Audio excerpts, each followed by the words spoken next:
warahmatullahi wabarakatuh. Apa kabar antum semua hari ini? Alhamdulillah, luar biasa. Allahu Akbar, yes. Alhamdulillah ya, kita bisa bertemu lagi nih walaupun via video ya, tidak bisa bertatap muka langsung. Nah, sebelum kita mulai pembelajaran, kita baca doa dulu ya. Yuk, angkat tangannya semuanya sama-sama. Kita angkat tangan. Doa sebelum belajar. A'udzubillahi minasyaitonirrajim.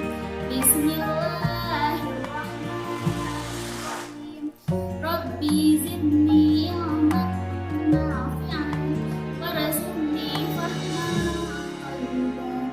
Rabbi shrahli sadri wa yassir li amri wahlul 'uqdatam min lisani yafqahu qawli. Amin. Kita minggu kemarin kita sudah belajar tentang kalimat ajakan dan kalimat penolakan ya. Dan di minggu sekarang kita akan mengulang kembali pembelajaran yang sudah diajarkan kemarin ya. Simak baik-baik ya.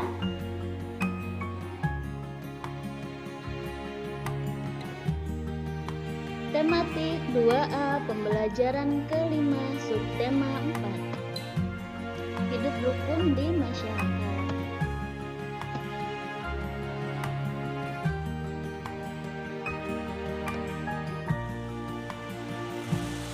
Permainan engklek.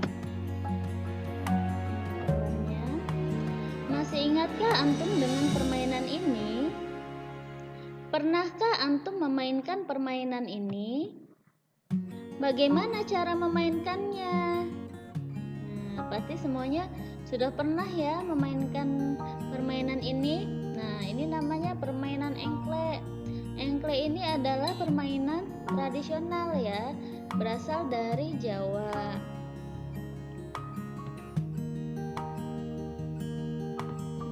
Berikut ini langkah-langkah bermain engklek. Yang pertama, sebelum bermain, buatlah arena engklek. Arena dibuat di lantai atau di tanah. Yang kedua, setiap pemain harus mempunyai gaco. Gaco adalah pegangan pemain. Biasanya gaco menggunakan pecahan genting atau batu yang tipis. Yang ketiga, saat akan bermain, pemain melakukan undian. Pemenang undian akan mendapat giliran bermain pertama.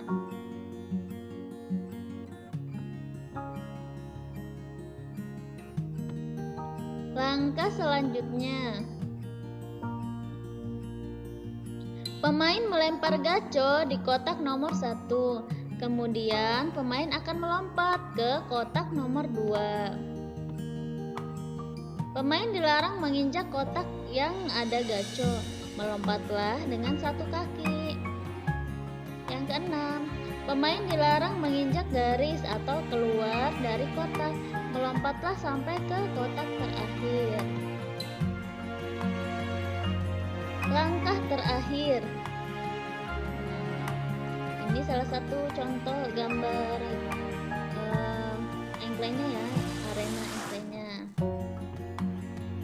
Setelah sampai di kotak terakhir, melompatlah kembali ke setiap kotak sampai ke kotak nomor 2. Yang kedelapan, sampai di kotak nomor 2, ambillah gaco. Yang kesembilan, pemenang adalah pemain dengan gaco yang mencapai kotak terakhir dengan cepat.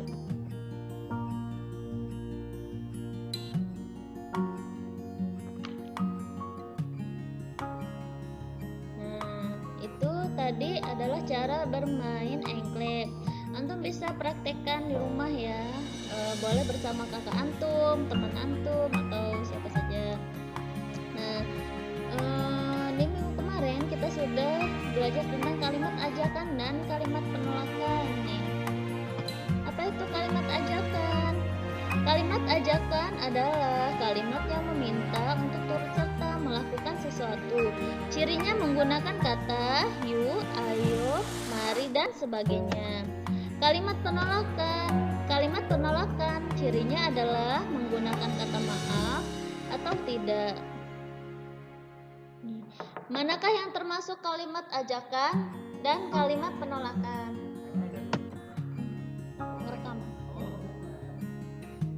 Ayo kita bantu penjaga sekolah menyiram tanaman. Itu termasuk kalimat ajakan.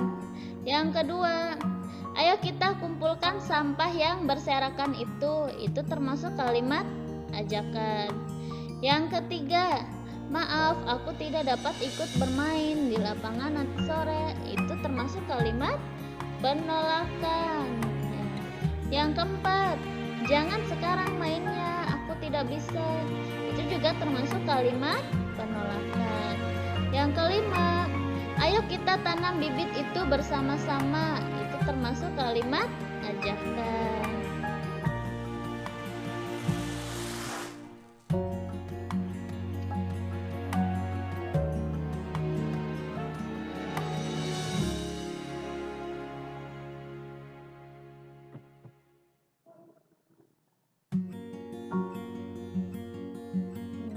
Biasanya contoh kalimat ajakan yang lain adalah ayo kita bergotong royong.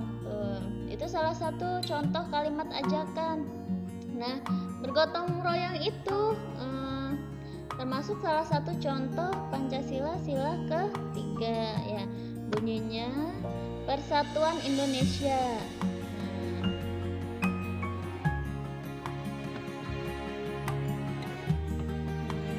Contoh sikap yang sesuai dengan nilai pengamalan Pancasila ketiga itu contohnya seperti tadi, kerja bakti membersihkan lingkungan di masyarakat ya. Yang kedua, menjenguk tetangga yang sakit. Yang ketiga, menolong warga yang tertimpa musibah. Nah, itu salah satu contoh sikap yang sesuai dengan nilai pengamalan Pancasila sila ketiga. Masih banyak contoh-contoh yang lain ya. Nanti antum bisa cari contoh-contoh yang lain ya. Dan juga antum amalkan ya. Jadi saat di masyarakat, saat di rumah antum bisa mengamalkannya. Misalkan bermain dengan teman, dengan tetangga. Jadi harus rukun saat bermain, saat belajar. Itu tidak boleh bertengkar ya.